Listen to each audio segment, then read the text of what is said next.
गांव मेहनगर की सुबह हमेशा जैसी थी। कच्ची सड़कों पर धूल, औरतों के हाथ में लोटा और मर्दों की जुबान पर हिसाब। उसी गांव के आखिरी छोर पर एक घर था, रघुवीर साहू का। घर छोटा नहीं था, पैसे की कमी भी नहीं थी, पर दिल पर मोटा सा ताला लगा हुआ था। रघुवीर की एक लौती बेटी थी, उसका नाम था पायल। सावली नहीं, गोरी नहीं, बस सादा, शांत और जरूरत से ज्यादा समझदार। बचपन से ही उसने सीखा था, ज्यादा मत मांगो, खर्चा होता है। अगर 2 रोटी मिले तो तीसरी की उम्मीद मत रखो।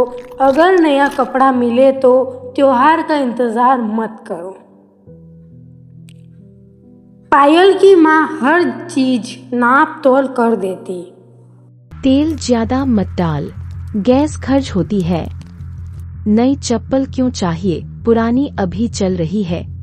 पायल चुप रहती, क्योंकि सवाल पूछना यहाँ फिजूल खर्ची माना जाता था।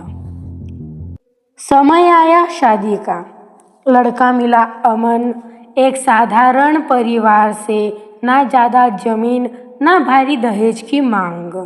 ससुर बोले, हमें बेटी चाहिए, सामान नहीं।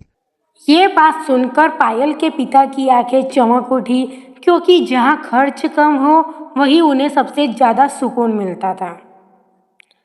शादी आई, लेकिन मायके वालों ने हर चीज कीनी। साड़ी सबसे सस्ती, गहने बस नाम के, बर्तन बस गिनती के। लोग कानाफूसी कर रहे थे। लड़की की शादी है या सौदा। पायल चुपचाप सब देखती रही, दिल में हल्का सा दर्द, पर आदत थी। विदाई के वक्त माँ रोई नहीं, बस इतना कहा, ध्यान रखना, ज्यादा खर्च मत कर देना ससुराल में।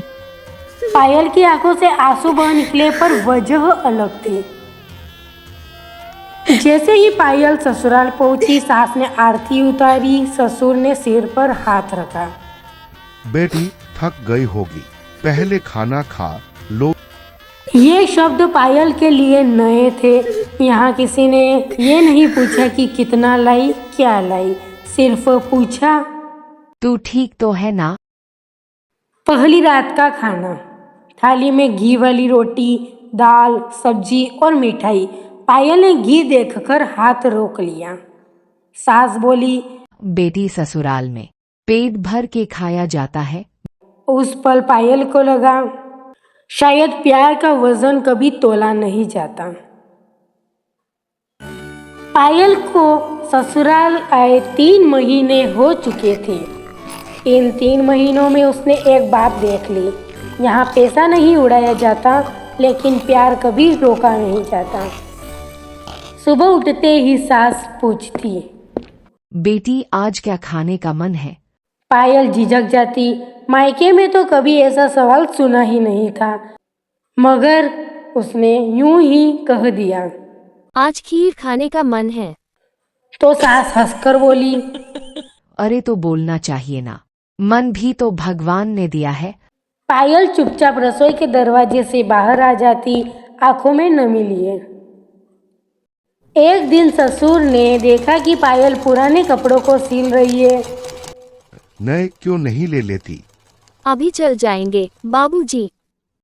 शाम को अमन के हाथ में एक थैला था, अंदर 2 नई साड़ियां। ससुर बोले, हमारी बहू है, फटी चीज में अच्छी नहीं लगती।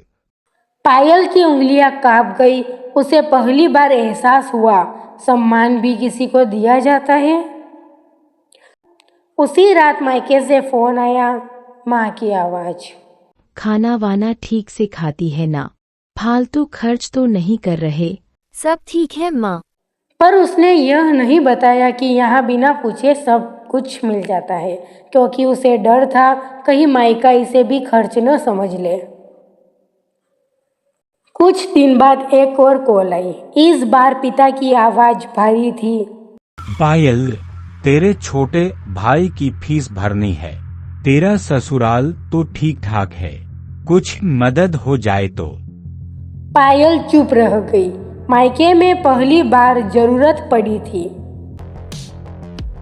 उस रात पायल सो नहीं पाई, सोचती रही। मायके ने मुझे कभी खुलकर नहीं दिया, अब क्या मैं मान लूं? सुबह उसने डरते डरते अमन से कहा। अमन ने बिना एक सवाल पूछे कहा। बाबूजी से बात कर लेता हूँ। शाम को ससुर ने खुद पायल को बुलाया। बेटी, मायका है तेरा, मुश्किल में काम आना हमारा फर्ज है। उन्होंने उसी वक्त पूरी फीस की रकम अमन के हाथों में दे दी। पायल की आंखों से आंसू बह निकले। उसने धीरे से पूछा, आपको बुरा नहीं लगा? बुरा तब लगता है जब बेटी दुखी हो। पायल ने जब पैसे मायके भेजे, उधर खुशी नहीं बल्कि हिसाब शुरू हो गया। माँ बोली, इतने ही ससुराल वाले और दे सकते थे। पायल का दिल सिहर गया। उसने पहली बार महसूस किया कि जिस घर से जन्म मिला वही घर सबसे ज्यादा उम्मीद रखता है, और जिस घर में आई थी वहां बिना उम्मीद सब कुछ मिल रहा था। पायल की जिंदगी अब दो हिस्सों में बढ़ चुकी थी। एक तरफ वो घर जहां बिना मांगे सब मिलता था, और दूसरी तरफ वो घर जहां हर बार कुछ देने से पहले हिसाब लगाया जाता था। भाई की फीस के बाद मायके से फोन आने लगे। पहले हफ्ते में एक, फिर दो, और फिर हर दूसरे दिन।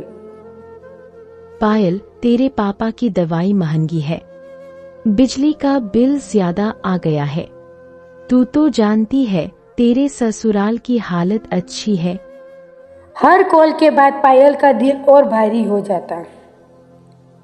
पायल ने कभी ससुराल में शिकायत नहीं की, न सास से न ससुर से। उसे डर था कहीं उनका प्यार मजबूरी न बन जाए, लेकिन अमन अब समझ रहा था।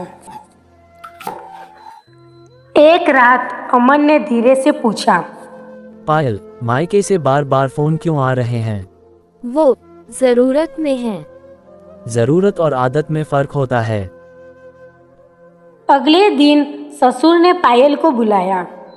उन्होंने सीधा पूछा, बेटी, सच सच बताओ, कितना पैसा जा रहा है? पायल रो पड़ी। आज पहली बार उसने सब बता दिया। ससुर ने ध्यान से सुना, फिर बोले, मदद गलत नहीं है, लेकिन मदद को हक बना लेना गलत है। आखिरी बार भेजते हैं, इसके बाद साफ बात होगी। पायल को खुद मायके भेजा गया, साथ में पैसे भी।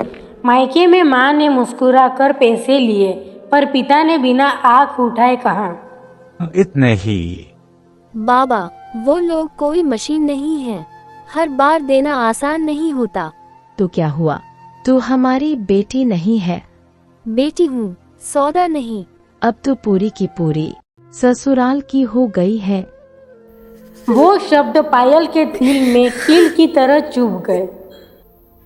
पायल चुपचाप ससुराल लौट आई। किसी से कुछ नहीं कहा, लेकिन उसके अंदर कुछ टूट चुका था। पायल ससुराल लौटी तो चेहरे पर वही शांति थी, लेकिन आंखों में वो चमक नहीं थी जो कभी वहां आते ही दिख जाती थी। सास ने एक नजर में पहचान लिया। बेटी, मायके से मन भर कर नहीं आई। पायल बस मुस्कुरा दी। कुछ ही दिनों में ससुराल में एक छोटा सा कार्यक्रम रखा गया। गांव की महिलाओं का भजन। सास ने सबके सामने कहा, हमारी बहू बहुत समझदार है, घर को घर बनाती है। लोग पायल की तारीफ करने लगे। पायल की गर्दन गर्व से झुक गई, क्योंकि उसे पहली बार सबके सामने अपनाया गया था। शाम को फोन बजा। माँ की आवाज में चुभन थी। तेरे चाचा के लड़के की शादी है, तू कुछ मदद भेज दे। तेरा ससुर तो बड़ा दिलदार है ना। माँ, अभी भेजना मुश्किल है। हमें तो पहले ही पता था, ससुराल मिलते ही मायका पराया लगने लगता है। फोन कटते ही पायल फूट फूट कर रो पड़ी। सास ने पास बिठाया। बेटी, रिश्ते पैसे से नहीं, समझ से चलते हैं। ससुर ने सब सुन लिया था। शाम को उन्होंने अमन से कहा, अब सीमा खींचनी पड़ेगी, वरना बेटी हमेशा पिसेगी। मदद तब तक जब तक इज्जत रहे। कुछ दिन बाद मायके से रिश्तेदार आए ससुराल। चाय के दौरान पायल की माँ ने सबके सामने कह दिया, अब तो बेटी अमीर घर की बहू है, गरीब मायके को भूल गए। कमरे में सन्नाटा। पायल का सिर झुक गया। ससुर खड़े हो गए, शांत लेकिन भारी आवाज में। हमने बेटी को खरीदा नहीं है, और जिसने बेटी को जन्म दिया हो उसे ताने नहीं देने चाहिए। सबके मुंह बंद हो गए। पायल की आंखों से आंसू बहने लगे, इस बार दर्द के नहीं, सम्मान के। माँ गुस्से में उठी। चलो, यहाँ हमें इज्जत नहीं मिलती। पायल कुछ नहीं बोली, क्योंकि आज पहली बार उसे समझ आया, इज्जत मांगी नहीं जाती, निभाई जाती है। मायके वालों के जाने के बाद ससुराल का आंगन फिर से शांत हो गया, लेकिन पायल के भीतर तूफान चल रहा था। पायल अब पहले जैसी नहीं रही। वो हंसती थी, काम करती थी, सबका ध्यान रखती थी, लेकिन दिल जैसे किसी ने बांध दिया हो। अमन सब देख रहा था। एक रात उसने पूछा, पायल, अगर सच बोल देगी तो क्या टूट जाएगी? नहीं, पर अब और झुक भी नहीं पाऊंगी। अगली सुबह मायके से फोन आया। इस बार माँ नहीं, पिता बोल रहे थे, हे पायल, अगर इस बार मदद नहीं की तो समझ लेना हमारे और तुम्हारे बीच सब खत्म है। बाबा, आप ऐसा कैसे कह सकते हो?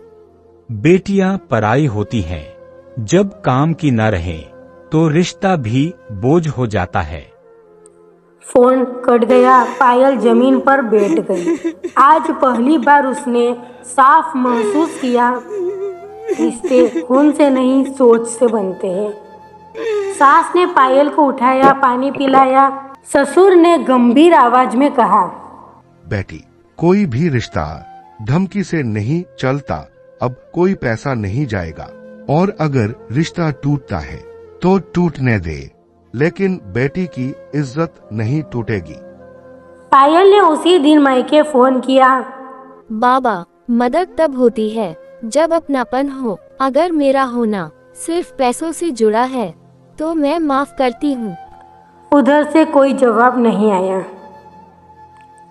अगले हफ्ते मायके से संदेश आया। अब हमारी कोई बेटी नहीं।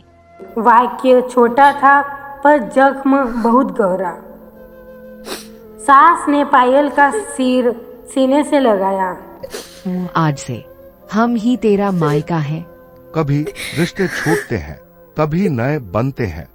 पायल की आंखों से आंसू बहे, लेकिन इस बार वो आंसू उसे कमजोर नहीं, मजबूत कर रहे थे। समय रुकता नहीं है। वो न रिश्तों का इंतजार करता है, न तानों का। पायल की जिंदगी भी धीरे धीरे एक नए रास्ते पर चल पड़ी।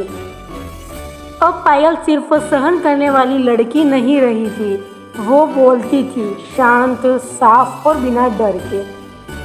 ससुराल में उसे अब बहू नहीं, बेटी कहा जाता था।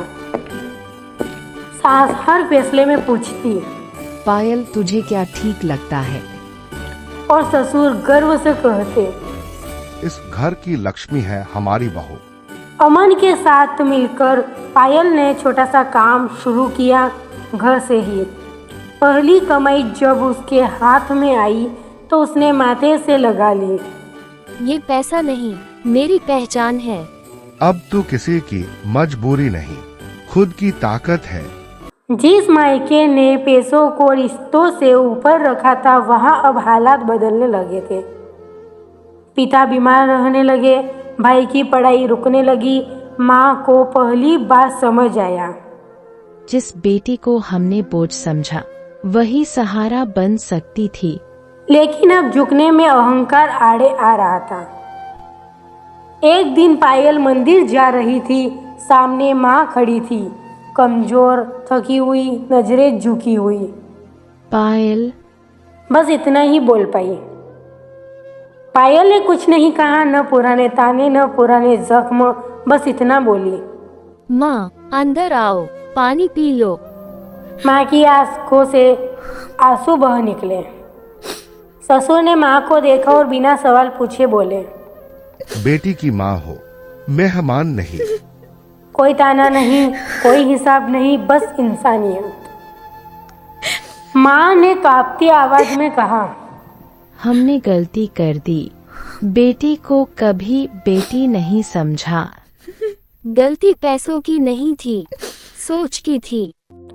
मायका पूरी तरह नहीं जुड़ा, लेकिन उनका अहंकार टूट चुका था और पायल वो जीत चुकी थी बिना बदला लिए।